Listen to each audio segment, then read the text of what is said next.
저는 오늘 이 말씀을 가지고 안식하고 계십니까? 라는 제목으로 하나님의 말씀을 나누고자 합니다. 혹시 이 자리에 계신 분들 중에 농사를 지어본 적 있으신 분들 계십니까? 혹시 농사를 경험해 본 적 있으십니까? 저는 농사를 지어봤을까요? 못 지어봤을까요? 못 지어봤습니다. 저는 농사를 지어본 적이 없는데 저희 아버지께서는 농사를 한 20년 동안 지으셨어요. 저희 아버지 고향이 전라도 진도시인데 그때는 국민학교였죠. 국민학교에 들어가기도 전부터 저희 할아버지를 도와서 농사를 지으시고 군대에서 이제 돌아오시고 나서도 농사를 지으셨어요. 그래서 지금까지 그 농사꾼의 그런 삶의 자세가 아직도 남아있어요. 저희 아버지의 기상시간은 출근을 하시든 하지 않으시든 새벽 4시세요. 새벽 4시에 꼭 일어나셔서 그 어머니께서 차려주신 아침을 먹고 다시 주무시더라도 꼭 4시에 일어나세요. 굉장히 일찍 주무셨다가 일찍 일어나시는 그런 농사꾼의 삶을 지금도 살아 계시고, 저희 아버지께서 제일 싫어하는 것이 밥 남기는 거예요. 집 반찬에 그 상에 고기 반찬, 김치 어떤 것든 남겨도 상관이 없는데 밥이 남긴 거는 그걸 못 참아하세요. 그래가지고 부족하게 했으면 부족하게 했지 밥통에 그 전기 밥솥에 밥이 남아 있으면 굉장히 싫어하세요. 그래서 저 어렸을 때부터 저에게 시키셨던 교육이 무엇이냐면 제 밥그릇에 있는 밥은 다 먹어라. 너의 몫이니까 다 먹어라. 그래서 그 살이 찐 것 같아요. 아버지께서 억지로 먹이시기 때문에 저도 또 부모님을 순종하는 마음으로 다 먹었기 때문에 살이 찐 건 아닌가라는 말도 안 되는 생각을 하는데, 아버지께서 한 번 저한테 물어보셨어요. 남수야, 1년 농사가 언제 마무리가 됐는지 아니? 라고 물어보시더라고요. 1년 농사가 언제 마무리가 될까요? 수확을 다 하면 1년 농사가 마무리될까요? 아니면 그 수확한 곡식을 창고에 쌓아두면 1년 농사가 마무리될까요? 아니면 그 쌓아둔 곡식을 팔아서 수익이 생기면 1년 농사가 마무리될까요? 아버지께서는 새로운 대답을 저에게 주시더라고요. 그 수확을 모두 다 이루고 나서 묵었던 땅을 갈아엎을 때, 내년에 씨앗을 심을 것을 그 땅을 생각하면서 그 땅을 엎으면 비로소 한 해의 농사가 끝난다라고 말씀하시더라고요. 오늘 우리는 민수기 말씀을 읽었습니다. 사실 28장과 29장은 하나의 주제로 엮을 수가 있어요. 바로 하나님께 드려지는 예배라는 주제로 그 카테고리를 만들 수 있습니다. 특별히 오늘 우리가 읽은 민수기 29장 1절부터 6절은 나팔절에 관한 절기에 대해 설명하고 있고, 7절부터 11절까지는 속죄일에 대해서 설명하고 있어요. 28장과 29장 총 8번의 예배에 대해서 설명하고 계시는데 그것이 성격이 다 달라요. 매일같이 드려지는 상번제와 안식일, 초하루 번제, 6월절과 7.7절, 나팔절과 속죄일, 장막절, 이렇게 총 8번의 예배에 대해서 설명하고 계시는데 그 시기와 방법, 준비되는 동물들이 다 달라요. 어떨 때는 순양이 준비되어지는가 하면 어떨 때는 수소가 준비되어지기도 하고, 어떨 때는 한 마리가 준비되어지는가 하면 어떨 때는 7마리가 준비되어지기도 해요.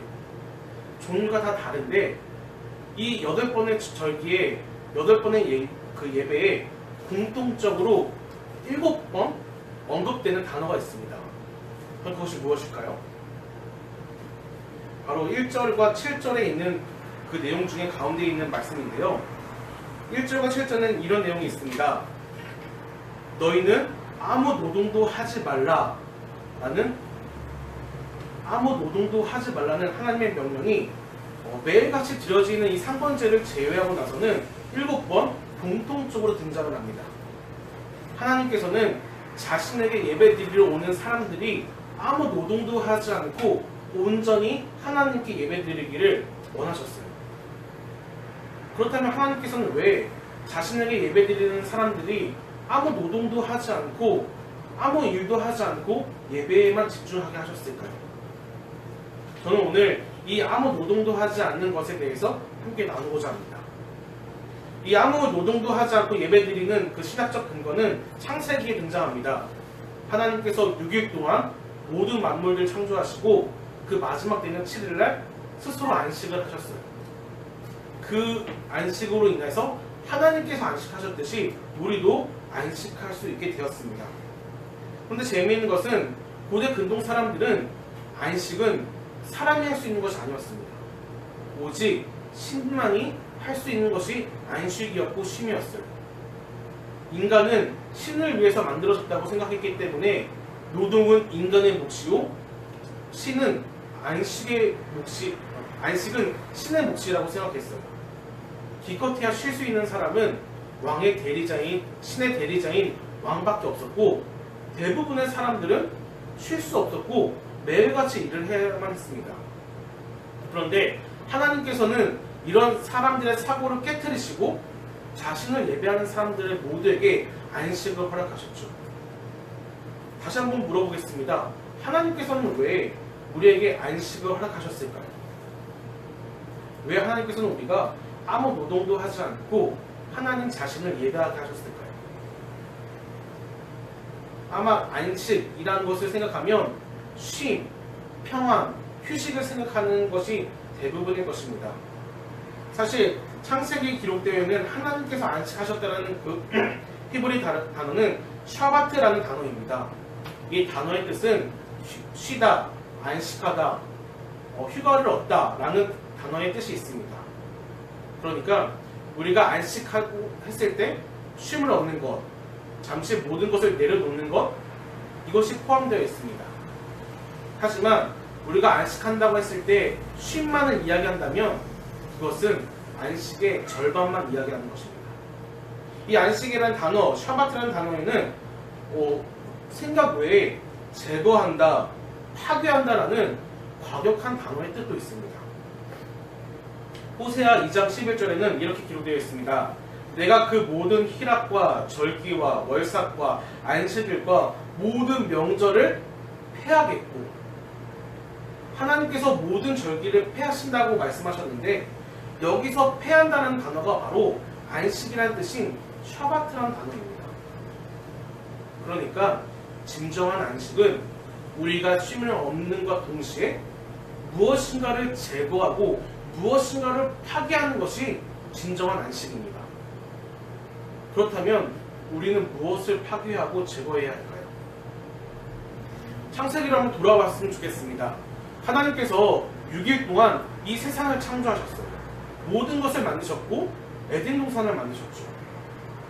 하나님이 만든 이 세상, 그 태초의 세상은 어떤 공간입니까?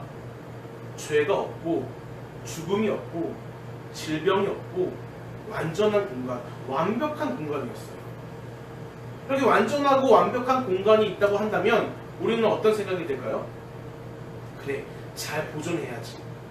그래, 이 공간이 훼손되지 않도록 그 악에 물들지 않도록 잘 보존해야지라고 생각을 할 거예요.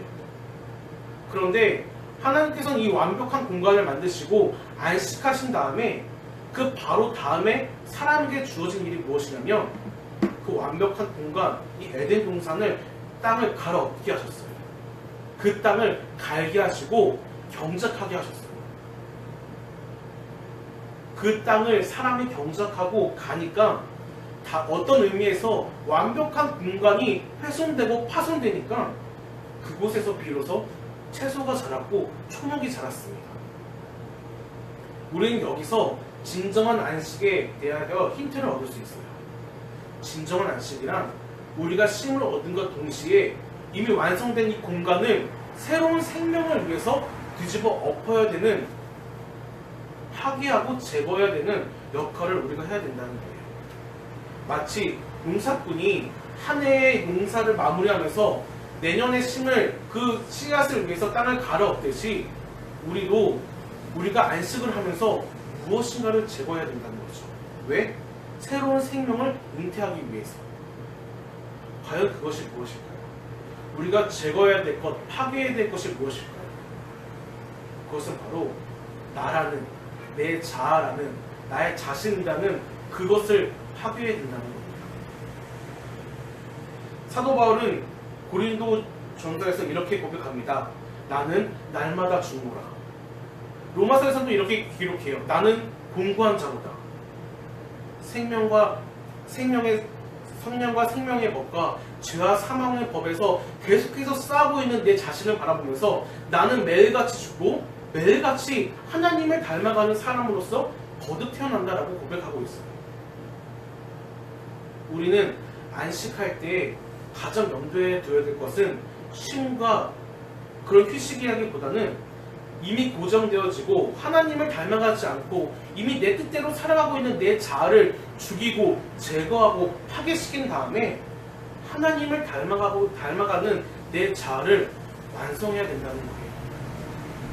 하나님께서는 자신을 예배드리러 오는 자들이 더 이상 육체 노동을 하지 않고 신앙의 노동, 그 마음밭을 갈기 원하셨고 그 영혼이 변화받기 원하셨습니다. 그래서 육체 노동을 잠시 쉬되 영혼의 노동, 그 심령의 노동을 계속해서 하기 원하셨던 거예요. 저는 우리 커피아 교회가, 우리 모두가 진정한 안식을 취하는 교회가 되어지길 소망합니다. 과거에 완성되었던 그 모든 것들을 우리가 그대로 무분별하게 받아들이는 것이 아니라 한 번쯤은 고민해보고 생각해보고, 그리고 그것이 옳지 않다고 한다면 과감히 땅을 갈아엎음으로 말미암아 그곳에서 새로운 생명이 자랄 수 있는 우리 교회가 되었으면 좋겠고, 저와 여러분이 되었으면 좋겠어요.